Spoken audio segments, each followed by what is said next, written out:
Welcome to the Orthogonal Bet, where we explore the weird and wonderful ideas that shape our world. It's a cabinet of curiosities for the ears and the mind. I'm your host, Samuel Arbesman, complexity scientist, author, and scientist in residence at Lux Capital. In this episode, I had the pleasure to speak with Nicholas Bergson-Shilcock. Nick is the co-founder and CEO of the Recurse Center, a kind of retreat for programmers and community for people to work at what they term the edge of their abilities. RC has been running these self-directed retreats since 2011, and the company is a very intentional effort in fostering curiosity and is informed by the philosophy of unschooling. We talked about the uniqueness of RC's model, how Nick thinks about AI and programming, and the intentional culture of RC. This conversation was a blast and suffused with a delight and curiosity, and I had a great time speaking with Nick. Let's begin. Nick, great to be chatting and welcome to the Orthogonal Bet. Likewise, excited to be here. Yeah, thanks so much. I'm excited to explore a lot of different things, especially like the nature of the Recurse Center. But I'd love to first examine some of its prehistory. Specifically, I'd like to get a sense of like your background in computing and programming, as well as also in the world of education, because I feel like RC kind of blends those two things together. Absolutely. So I am a lifelong unschooler, which means prior to going to college, I never went to school of any sort. Unschooling, if you're not familiar with it, is a liberal form of homeschooling based around self-direction and intrinsic motivation. So a lot of people hear homeschooling and they imagine, your mother teaching you at the kitchen table at home, some distorted version of biology. What I did was kind of the furthest thing you can imagine from that. The idea with our form of homeschooling was that, young people are naturally curious. They're natural creative learners.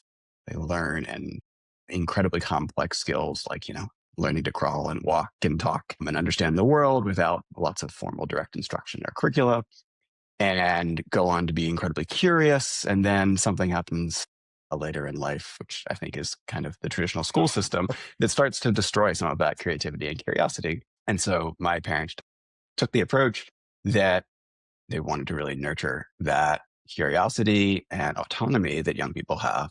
And instead of kind of squashing it, try to support it as best they could. So I was really lucky to get to grow up in a very resource-rich environment where I had lots of opportunities and also a lot of control over how I chose to spend my time. So when I was very young, I got to spend a lot of time outside building forts and exploring and developing all sorts of skills that way. Sometime around the age of maybe 11 or 12, I first got exposed to the idea of programming and computers. And then that set me on the path that eventually led to RC. That's amazing. And so, and I want to hear more about kind of the unschooling experience, especially, we can talk about kind of like in relationship to programming it specifically, but also kind of more broadly. When you are, I guess, kind of like grabbed by, or a certain topic grabs you, what does it look like to kind of explore these kinds of things? Because I feel like, and the reason I'm also asking is because I know sort of the unschooling aesthetic kind of also translated into some of kind of how our RC works as well. Yeah. So one great thing about not being in the traditional school system is you have a lot of more degrees of freedom. You don't have to be in a specific place at a specific time, learning a specific subject on a certain day of the week at a certain time of year, right? Learning is something that can happen all the time, everywhere, right? It doesn't just happen in special rooms during certain times. And so when you're really grabbed by a topic, when you're excited to learn about something, you can go very deep in it, explore it voraciously. My parents, like everyone, were not experts in everything, right? They were not there to teach me about whatever. In fact, they knew basically nothing about computing or engineering or math or electronics. Many of the topics that I started getting really excited about and interested in, but they did a great job of finding resources and opportunities for me in the world to explore those things. So what that looked like concretely was, I had another friend who was very good and interested in math. And so on Monday afternoons, frequently we would sit down at his house, and sometimes his father would have propose an interesting math challenge to us. I remember an earlier one was the birthday paradox. Okay. If you're familiar with that one. And I spent I spent months thinking about that problem. Oh, wow. I didn't get the answer, right? And then I came back to it, and eventually I learned some other probability, and I came back and I was like, you just need to calculate the opposite, the inverse number, and then it's really easy. But what that could look like is then some days we'd spend 20 minutes working on math together, and some days we'd spend 4 or 5 hours working on it, and you have that flexibility. Or when I was really interested in learning more digital electronics, my parents were able to find a man in the area who had, done work on some sort of power system at NASA, who was also, did some tutoring on the side, and I could work with him, and he could really help guide me and introduce me into other areas that, weren't even on my radar, to explore. Lots of just kind of widespread exploration. That's amazing. I think I got a little bit off topic. No, this is interesting. And cool, and one of the things I'm wondering also is, and I feel like if you kind of go through this unschooling experience, like through your entire childhood, then you've had your curiosity fostered, and it hasn't maybe been squelched by certain types of kind of traditional education. What is the situation for people who maybe like end up doing unschooling like partway through their educational experience? Like, is there a way? I mean, obviously, I'd like to think that people still have a certain amount of curiosity kind of inherent no matter what happens with kind of culture and things like that. But you kind of have to like relearn that curiosity muscle. Like what are kind of the skills necessary to kind of begin unschooling? So growing up, I knew a lot of people who were unschooled or homeschooled and chose to go into public or private schools. And I also knew a lot of people who were in public or private schools who chose to come and homeschool or unschool. And I think those transitions can be a challenge. I think going into a traditional school system as an unschooler, frequently I saw that as not that hard of a transition for people, because the people that I saw doing that were doing it on their own terms. Similarly, I had a very easy transition into a very traditional, college environment, because I was proactively choosing to do this because I had reasons for why I wanted to go to college and what I wanted to get out of the experience. And because I was not taking it as a default path, but because of one that I actually chose, it ended up being a very positive experience for me and also a pretty easy transition. I do think that for folks coming to unschooling, to get to your question, who have been in a very formal, structured, environment where they don't have a lot of autonomy or control over their own time, there is typically some period of a lot of times people call it like a decompression period. Interesting. And this is a fear that a lot of parents have of like, what if my kid just wants to play video games all day? And like sometimes people do that for a little while when they're first coming out of it, because they are for the first time getting to make their own choices after having been in an environment that they don't get to make as many choices. But I do think, and this gets back to one of my beliefs about kind of human nature that I think you share, is that people do want to actually create and explore and understand and are naturally curious. And so I think that that's usually a transitional period. And even for me, the thing that got me ultimately into programming was an interest in video games. I liked video games and I wanted to make my own. And that's what led me to programming. And then I actually realized, the programming was more fun than the video games. I played video games for many years, but I continue to program to this day because that was the thing that I actually found was much more intellectually and creatively gratifying. Oh, that's so interesting. It reminds me, I mean, this is on a very, very small scale, but the story of the creation of SimCity, of like Will Wright, like he was like building a video game, but then he realized like the editor that he built for the video game was actually more interesting. And then it started like getting very deep and understanding like urban dynamics and things like that. And right. And it's whether or not it was like the underlying programming or even just using these kinds of windows as kind of to the sort of unschooling idea of like this window kind of allows you to learn a whole bunch of different things, and it can be really, really rewarding, and you can take your curiosity in lots of different directions. And I love that example, right? And I think it exemplifies a couple of key things. One is giving yourself that permission to follow your curiosity, to kind of go down that rabbit hole. And two is being in a context where you don't have some other constraint that makes that, infeasible or impractical. Oh, I love that. So you've got interested in video games and you started realizing you want to do more programming. Was the programming stuff, this is before you went to college, I assume, like you were already getting very deep into it. Okay, so then you went to college. After that, what was your kind of thinking of like what you wanted to do next? Was it you just wanted to become like a software developer, programmer? I said just, I don't necessarily mean just, but like, was that the path? Sure. Or because I know then at a certain point you created Hacker School, which became Recurse Center. But yeah, I'd love to kind of hear about that trajectory, kind of like what led you to the founding of RC. So sometime back in the, I guess, early 90s to mid 90s, I started reading a lot of books about the history of Apple. I was always a Mac user since my dad bought a Mac in 1988. That was around the same time that we had I think ours might have been in 89 or something like that. But yeah, it was right around the same time. Got a Plus in 88. And so that was like the first computer I ever used. And then my And so I identified very strongly as an Apple user throughout the 90s, a period of great persecution against our kind. And I read a lot of Apple history, and that was I grew up in suburban Philadelphia, 30 minutes outside the city, and in a suburb that was kind of, at the time that I was born, almost borderline, more rural. I didn't know anything about startups. I didn't know there was no connection to people. I still paid for internet access by the hour, Sure. So the level of connectedness in the world was very different at the time. But through books and reading about Apple history, I got really enamored with the idea of starting my own business. Okay. Company. And so actually I did that a few different times of my own little silly businesses that I made as a kid, or did tech consulting or things like that as a teen. But that idea was lodged in my head by the time I was 14 or 15, was that I was going to start my own company someday. Wow. Okay. And what were the little companies that you tried when you were younger? I mean, the actual revenue generating one was that I would basically do tech support for people. Okay. Fix their printers. Sure. Help them in later years get Wi-Fi set up, or run Ethernet in their house, or things like that.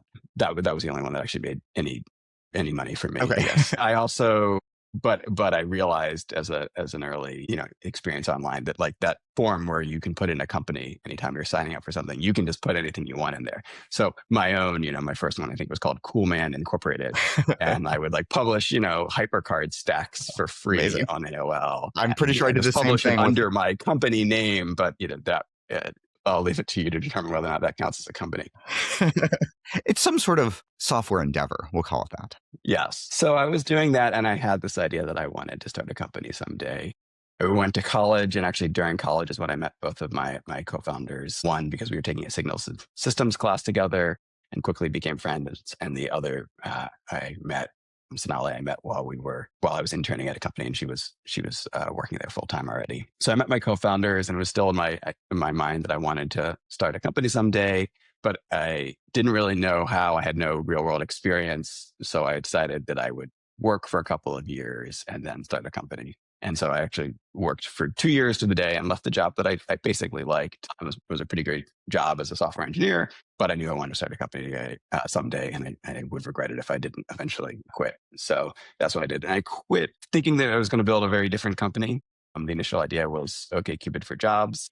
I had actually been introduced to the Paul Graham, or at least his ideas, also through unschooling, because years earlier, he had written this essay called Why Nerds Are Unpopular, which is in part a critique of high school and kind of hits on some ideas that I think resonated with a lot of unschoolers and homeschoolers. And so I got passed around in some of those circles. Oh, interesting. That led me to his essays, and also looking at a greater portal into kind of the idea of starting a startup. And we applied to Y Combinator basically as an accident almost. After the deadline, we were trying to write a business plan, and we didn't know how to write a business plan. Actually, Dave, one of my co-founders, was like, I remember the YC application has some good questions. Like, why don't we use that as a way to write our own business plan?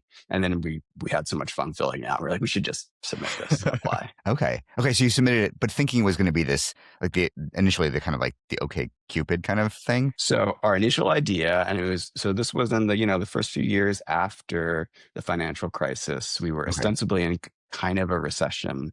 And we were working as programmers, and our companies couldn't hire enough good programmers. And we were like, there's something broken here. This is a real problem. What if we built OkCupid for jobs? We'll do algorithmic matching of programmers with jobs. That was our initial idea. And that's what we applied to YC with. Okay. And so, what happened? Like what was kind of like the shift to what eventually became the Recurse Center? Yeah, so we went through YC. It was a fantastic experience. We learned a ton. It immediately helped us actually go from being just, totally disconnected from the world of startups and not having any idea what any of this stuff was going on to, being at kind of ground zero and immediately having lots of great connections. So it was hugely valuable, and they've been wonderfully supportive to us both during and after YC in the now 16 years since we did it. But we realized pretty quickly that there were some problems with our idea. I mean, one is it's a classic marketplace problem, right? Like you need both sides of the marketplace for it to be really good. Yeah. We didn't really have a good story for how we were going to get all these great programmers to just magically appear on our platform and be like, yeah, I'm going to answer hundreds of questions about myself.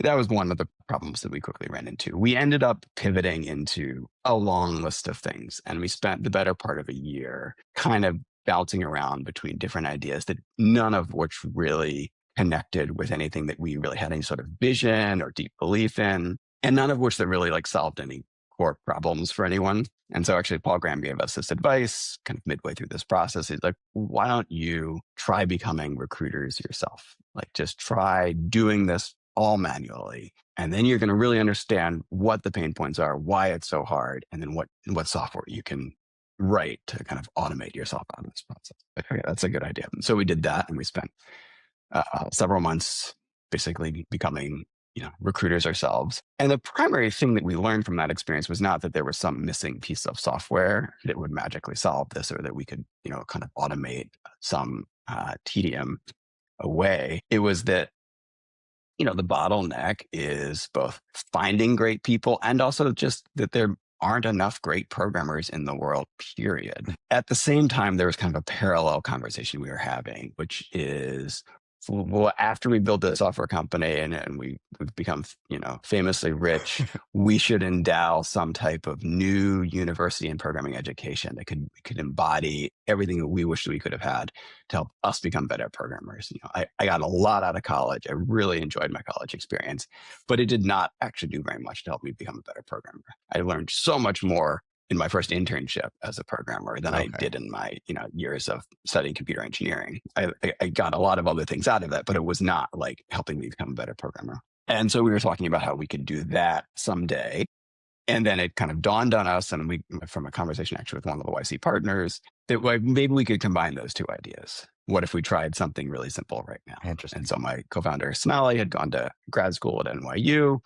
And she was able to get some free space from NYU for part of the summer. And we invited, a couple handfuls of folks that we had met through our recruiting work that we thought they might kind of like this idea. And we kind of brought to bear all of our past educational beliefs, one of which is, kind of the philosophical underpinnings of unschooling, that it would be self-directed. There wouldn't be teachers. There wouldn't be a curriculum. It would be people coming together because they were curious, because they wanted to explore and learn programming and do it in a very, self-directed and collaborative environment. And so we somehow convinced 6 people to sit in a room basically at NYU with us for 5 weeks over the summer of 2011 and to program and work on open source software and collaborate and share what we were, learning with each other. And at the end of that summer, we had gotten a tremendous amount out of the experience. We had placed one of the people who had come in a job at one of our partner companies because we had been doing this contingency recruiting on the side already just to continue paying our bills while we were trying to figure out this startup. And most importantly, everyone who had done it had really loved the experience, right? It was the first thing that we had built that people really loved. And so even though it wasn't a piece of software, we said this is what we should be focusing on. This is what we should keep trying to build. And we've been working on it ever since. Oh, I love this. Has the structure changed much since that kind of initial moment? I imagine the length of the time and things like that have kind of shifted over time, but is kind of the overall self-directed nature basically, and then with the kind of the recruiting component as well, kind of on the back end, is that basically the same? So it's interesting that I've been asked this question many times before, and my answer is always it is remarkably the same, remarkably similar, and remarkably different. Okay. So it is, in some respects, hugely different, right? When we started, it was 5 weeks in a single room at NYU with 6 people. There was no community or alumni network. We didn't have a website. Today, we have 2 floors of our own space in downtown Brooklyn. We have 3,000 alums. There are usually 50 to 70 people in batch at any given time. We have, our own little library and lots of other resources and, huge amount of internal software to help people find each other and collaborate and share what they're working on and on and on and on. So it's drastically different. And on the flip side, when we started, it was self-directed and highly collaborative. We had a social rule, which was no well actuallys. So from the very first batch, we had a social rule. Everyone was working to become better programmers. Our entire business model was exactly the same. It was continuously recruiting. So I don't know. It is both remarkably similar. Right. So the ethos has remained constant, even though it has become more sophisticated in allowing you to do those things. Yeah. And we get this. We actually have a nice natural experiment for this, which is we've had now, we've been running batches. This is our 15th year. Okay. And we have a lot of people who come back and they do a subsequent batch. And sometimes that's only a year or two after their first batch. But we've also had a lot of people who have come back a decade plus. Oh, wow. And so it's really interesting to see through their eyes, and they'll say, wow, like this is still RC. This is still the same thing that I did 12 years ago or 14 years ago. And also it's so much more refined. And there are all these other things. So yes, I think we've managed to keep that same thread. They still recognize it. And when our alums meet each other, even if they came at radically different points in time, there's still enough of a shared history and experience that it's very clearly like recognizable of having done the same thing. That's amazing. And I imagine also, I mean, related to like, not only like recognizing that they've kind of had the same sort of experience across the years, I imagine there's a certain amount of consistency in the kind of person that is attracted to RC. Because at least from the outside for me, it's like, it seems to be, going back to curiosity, like some of the most curious but interesting and kind of like very interdisciplinary minded sort of people. Like, is that, I mean, how would you describe sort of like the profile of someone who goes through RC? Yeah. So many thoughts in this. Where do I start? I guess we'll start by, there's a lot of self-selection that happens in just us trying to be very clear about what our purpose is and what our values are and explaining that. And from the very beginning, if you just describe the concept of RC to people, there are some people where they hear it and they're like, oh my gosh, that sounds like heaven on earth. That's so incredible. And there are other people who are like, so wait, people who can already get programming jobs and whatever, they come and what do they do? Like, why would anyone do that? Right. And so there's some selection process that happens right there, where for some people it immediately resonates and makes sense, and for other people it just doesn't make any sense whatsoever. I think there's something consistent about the types of people that come to RC, not just though from the selection of who chooses to apply, but also our admissions criteria. So we have had a remarkably consistent set of criteria. We've adjusted them a handful of times around the edges over the years, but basically from the beginning, or at least from late 2012, when we really codified them, we have tried very hard to select for people who are smart, friendly, intellectually curious, self-directed, enjoy programming, and are ready to work at the edge of their abilities. And we try to select in our admissions process on those things and those things alone. So we do not filter on so many other things that I think people expect us to filter on, like whether or not somebody wants a job, how experienced somebody is, whether or not they're authorized to work in the US, the type of programming they want to do. Like none of those things has any impact on admissions process. And I think by being really, really careful about what the things we do want to actually discriminate on are, and then also being really careful about not then discriminating on the rest of the things, has allowed us to bring together a group of people that are kind of in some way coherent or cohesive, and also simultaneously like wildly diverse, in that we've had people from 12 to 75 do RC. Wow, that's amazing. We have college dropouts and PhDs. We have former founders and CTOs and staff engineers and ballerinas and baristas, and everyone though still kind of meets those admissions criteria, even if they are kind of demographically or otherwise wildly different people. I love that. So related to that then, like what is, and I guess this is kind of also related, so it's like how you kind of like deliberately built the RC culture in terms of like the self-directives and the social rules. Is there anything unifying around what the participants want to get out of the experience? I imagine it's not just, I want to get a job. It's much more like leveling up their abilities, like being exposed to new ideas. Like what are kind of maybe you can talk a little bit about kind of like the development of that culture, as well as like what, like the reasons behind why people are actually coming to RC. Sure. So I think first and foremost, people are generally coming because they want to become dramatically better programmers. And that is I think both specific and sufficiently vague, because what that means is very different if you're self-taught and have been writing Python for 6 or 12 months versus you have 40 years of industry experience. But that connects with one of our self-directives, which is that people should work at the edge of their abilities. Right? The idea that every day you have some edge of your current abilities and that is dynamic. It changes day to day based off of, how much sleep you had or any number of other things. But there's some current edge of your abilities, and that you should at RC strive to find where your current edge is and work there, because that is where most growth happens. That is where you're most likely to be actually growing. And so I think that is a unifying thing for people coming, is that they're coming because they want to grow in some way. And what that growth looks like is very different depending on where people are coming in from. But I think that unifies people and is a constant motivation. For some people, there's definitely an employment factor. And that has also, ebbed and flowed over the years with the market in terms of how much or little that motivates people, or at least the proportions of folks coming. But that's certainly not true for everyone, right? We have people routinely who come to RC who are on sabbatical and are going back to their old job, or who are in academia and going to go back into academia, or who are current undergraduates or graduates, or who have already accepted another new job offer and they're doing it. They've created space between their jobs to do RC. To your question of why people come to RC, I think that we think about this a lot in the context of how do we market and reach people. We like to use the jobs to be done framework, if you're familiar with that. Of what are people kind of hiring RC for? Mm-hmm. I think some of those things are things like, a community.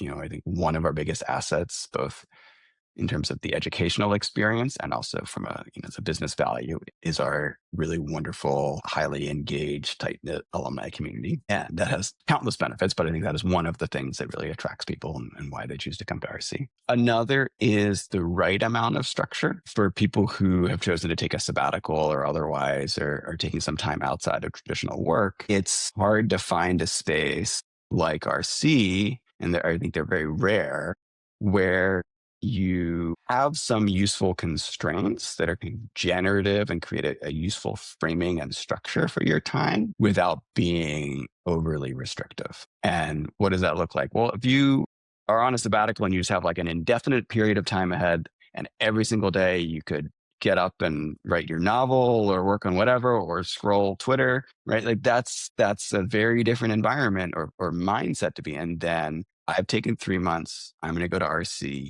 I'm committing to be part of this thing full time. I have a physical space to go to that is different than my normal context. I think that there's a huge value in just physically changing your context. I have committed to this. I have a group of peers who have also committed to this, and I have some obligation to them. And so as you get those useful bits of structure, while also having tremendous freedom inside of it, right? I can choose what I'm going to work on and what I learn. I'm going to, I can say, oh, I thought I was interested in learning more about Rust and building this, compiler, but now I'm realizing that that's not actually the most interesting or useful thing for me to learn. And I'm going to be able to shift into this, and I can just do that on a dime without, approval from a manager or something like that. And so I think that is another thing, which is RC, despite being in many ways, a lot of people describe us as unstructured. I actually don't like that. We have very little mandatory structure. Okay. We have actually a lot of structure, a lot of affordances for structure, but it is overwhelmingly opt-in. There are certain things that everyone has to commit to. You need to be working on code that is freely shareable. You should be coming here because you're going to be doing something programming related, right? You shouldn't be coming here because you want to bake or something like that. That's we're not the right context for that. And you have to be making a full-time commitment to actually being engaged and full-time at RC during your batch. But beyond those broad commitments people make, they have tremendous freedom inside of it to explore what they actually want to learn and build. And I think that combination is a really compelling thing for many people. And related to educational institutional formation, I'm very interested in non-traditional research organizations and new forms of educational institutions. And what you've built at RC, it feels very different from other kinds of things. Are there peer institutions, or are there other kinds of similar organizations that you look to when you were building it, or now that have either done similar kinds of things but in other contexts, or do you still feel oh yeah, we're kind of the only ones doing this kind of thing? Do you think that that's true? I don't know if anyone else is doing what we're doing specifically. I think there are certainly other organizations that we have learned from and that I have looked to. I think probably the most useful and interesting one to me is Y Combinator. I think it manifests wildly differently, and there are lots of aspects of our business that are obviously super, super different. But I do think some of the things that we do and some of the things that we decisions that we initially made that ended up, I think, having a huge impact, we made semi-arbitrarily in kind of copying YC. But I think the most notable one of that is just deciding to run it in batches, right? To say, we're going to have a group of people who are going to do this for 6 or 12 weeks together. And I think that that's actually a really powerful construct. And obviously a batch of YC looks incredibly different than a batch of RC. But I think like that's like an example of a thing where we took that inspiration from another organization. But in terms of like actually doing what we do day to day, I'm not familiar with any other organizations that are really similar. And if you know of any, I would love to. No, I'm not sure. I guess I'm wondering, like, do you feel that there is, like in the programming world specifically, is there the space for like more RC kind of clones? And would you want that? Would you kind of not welcome this sort of competition? But then also more broadly, like, can this model be used for other contexts and like other domains that are wildly different? Yeah. So I mean, outright clones, I don't know. I probably wouldn't feel very good. We've had a couple of people like clone us and like copy and paste parts of our website and stuff. That definitely gives me the ick, just because it feels so weird to do something that's ostensibly thoughtful but thoughtlessly. Yeah. That is just. But those have all gone out of business. And I think one of the reasons why the ones that have tried have gone out of business, and I think that the key answer to your second question there, which is like, can it work in other domains, is I believe firmly, yes, it could work in other domains, but there are specific things that have to be true or that you have to answer. And I think they're kind of hard questions. And I think the biggest one that clones have gotten wrong, and also that makes it hard to translate into some of the other kind of obvious domains, like I think cooking or like language learning, like those would both be pretty interesting ones potentially, is that you have to have an answer for the business model. I'm a firm believer that business models really do shape everything that a company does, and that they permeate all of your decision-making, the trade-offs that you make, your incentives, even your culture that you're developing. And I actually think recruiting is a really good business model for us and is remarkably well aligned with the rest of our work and enables RC to exist. It doesn't work for cooking, right? There isn't an industry, as far as I'm aware of, that says like, yes, we will just happily pay $50,000, $60,000, $70,000 if you refer a good chef to us. Right. And like writing, so the writing or journalism world doesn't have like the same kind of money kind of flowing around. Yeah. So the fact that the tech industry is so well financed and the programming, at least so far, remains a very in-demand skill on the market, I think those are like essential to RC working. And that also connects with another thing that I think is actually essential to RC, which is that it is accessible, because it is entirely free for everyone, right? RC is 100% free for all participants. And I think that is actually tied to our educational value, not just in that it makes it more accessible to more people, but like the quality of our retreat is fundamentally tied to, the strength and diversity of the people who come. And anything that we do that puts an unnecessary barrier to people coming to the retreat, charging, $10,000 or $20,000 in tuition, actually damages the core product, and it damages the core experience. And so there's actually a very strong, important connection between the fact that we can run RC for free and our recruiting business, and also the quality of the educational experience. Okay. And are there any like other kinds of educational organizations or institutions that either you kind of think of as complementary to what you're doing, or kind of like even if they're kind of very different? Like I'm thinking about this. So on the podcast, we recently spoke with Lori Emerson, who runs the Media Archaeology Lab at University of Colorado, which is devoted to kind of like preserving like old technologies and like information about computing, and kind of like making it, and also making it interactive, and you can kind of play with it. And I know at RC, there's a lot of like old vintage kinds of electronics and things like that as well. Do you have relationships with those kinds of institutions, or are there other ones you kind of think, oh, we're sort of fellow travelers, but they're doing something very, very different, but are kind of in that same world? Yeah, I think the best one that comes to mind there is Powder House Studios, which I don't know if you're familiar with them, Alec Resnick. Please share what they do, though. Well, what they've done has changed a lot over the years, and what they do, I think, is fundamentally quite different from RC. And also, I do think that there is some Well, I think that there's probably a lot of overlap in our mission and theirs. So our mission is to transform lives by helping people direct themselves. I don't know precisely what their mission is, but I think that there's a lot of overlap there. And just in general, that the team that runs it, and Alec in particular, is just a super thoughtful group of people. And so anytime I talk to them, I feel like I benefit, and also it can at least commiserate in terms of talking about like similar challenges or struggles. So yeah, I think that's probably the closest one. Okay. Yeah. And actually related back to just even kind of the electronics that you have at RC and the library and things like that. Like, is that also, I mean, was that one of these things where it just kind of, it accreted and you're like, oh, this is great, these things are a lot of fun? Or was that a very deliberate attempt to kind of develop the kind of culture and the kind of vibe that you're trying to foster? Oh no, it was totally organic in that. I mean, the first computer there was the Apple IIe, which was the computer that I learned to write BASIC on, that I bought at a garage sale as a 12 or 13-year-old. Okay. And so the first couple of computers were mine, and then the next couple of computers were my co-founders, and then the next few were actually ones that my co-founder specifically bought because they were interesting computers, like the a Next Station.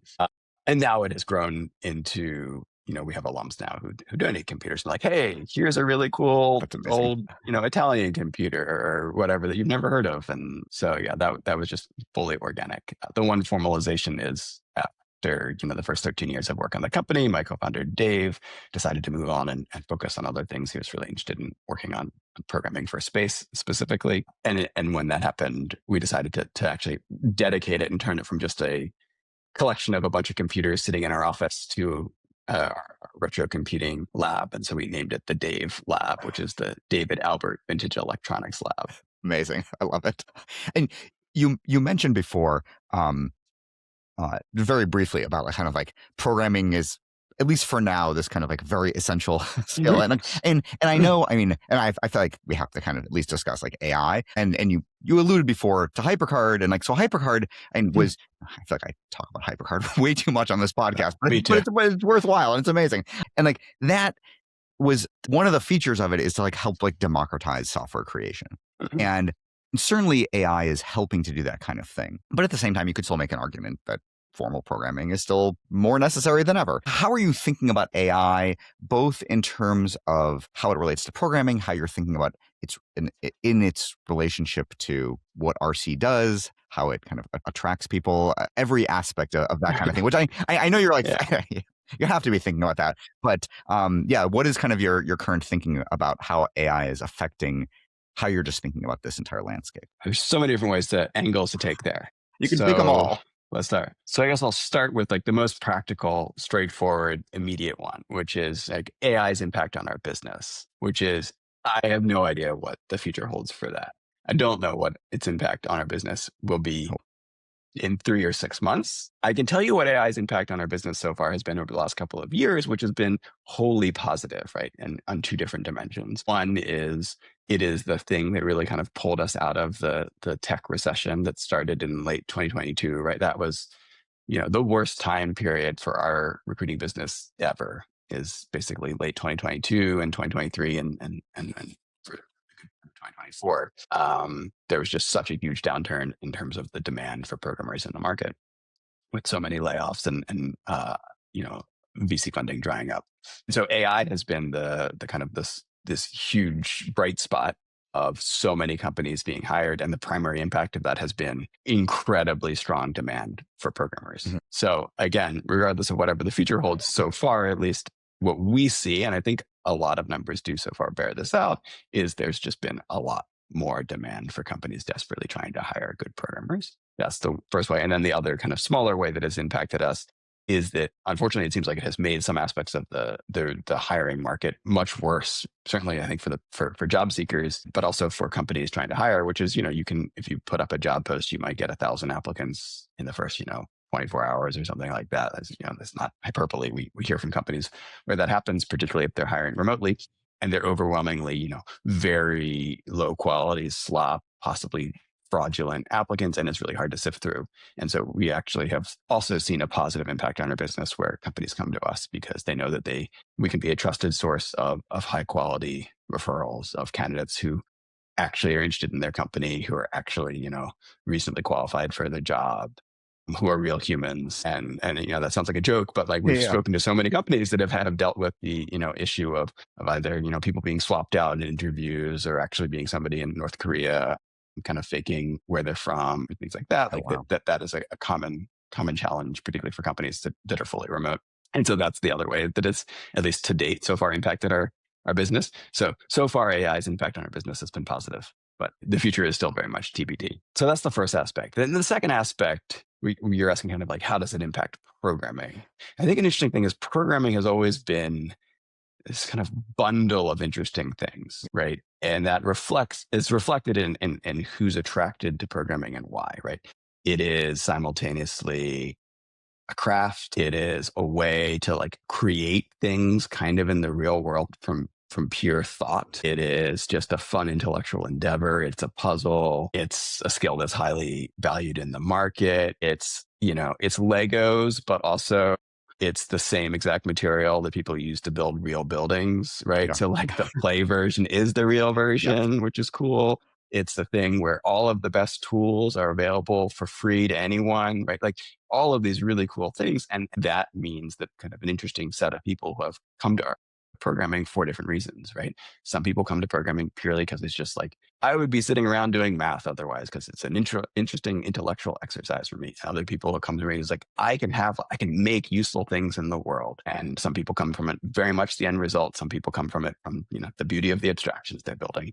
And unsurprisingly, those different groups of people, depending on what aspects of programming were most salient or important to them personally, feel very differently about what's been happening with AI. Impact on the world, I want to make cool products and stuff. People generally are feeling much more positive. I think the people of the artisanal craft, I really enjoy holding the whole program in my head and the intellectual challenge of that, or figuring out the most efficient, beautiful way to do something, like prompting Claude does not give you that same dopamine hit, right? That is not the experience at all. So yeah, we're seeing it's all very still raw, and I think given the rate of change, it's really hard to know where things are going to land. I'd say almost every take and view and perspective we have reflected inside of our community. Again, I think one of our strengths is the diversity of our community, and that people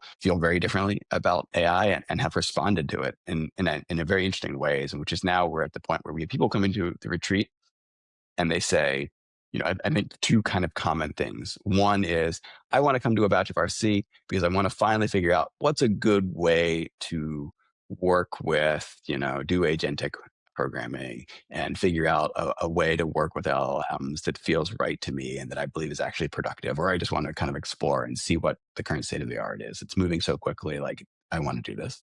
That's like a common one. We also have people coming and saying like, I've only been writing code with LLMs at my job. I feel like my skills are atrophying. And my goal for my time at RC is to only write code by hand because I want to make sure that I can still do that. And I want to reconnect with that. And so it's so interesting to be at a point in time where already we have people kind of coming for almost opposite reasons. And I imagine in part of the RC cultures, this probably doesn't happen very much, but like, do these people like are they at odds during these batches? Like, is there, hopefully there's like productive conversations, even if there's disagreement, but like, are some people just like, they can't see eye to eye about this kind of thing? We try really hard to build a community that is civil and kind and follows the best practices of just like talking to and working with other people. This is obviously easier to do in person than online. We do have to invest a fair amount of our time in moderation and community management to make sure that things stay on the rails. We try really hard to do that. I think overall, and this is mostly a reflection of our community at large, do a remarkably good job with this. And I think actually the mean AI discourse inside of RC is I think quite thoughtful and pleasant, and people even from very different perspectives are able to have a productive and good dialogue there. And also we, is very much like an opt-in thing, which is like, you can also come to RC and be like, I want to just focus on this. And I am either really interested in AI or I'm really not interested in AI. And like, you can do both of those things at RC. And we work very hard to ensure that that's the case. And you also mentioned that a number of people are coming for the the community, and I feel like the alumni community is certainly one of the strengths, and certainly like some of the most interesting people that I've met kind of in the coding world, very broadly construed, are RC alums. How do you think about just like fostering that alumni community? Because the default path would be people just like, they're kind of loosely connected, but but there's not much kind of going on. But it sounds like you're very deliberate with it. Yeah. And I think that starts from both. It ties back to kind of two of the things I was saying earlier. One is like a fundamental value of ours, which is that, learning is a lifelong process, right? It's not something that just happens at RC or just during these 3 months of your life.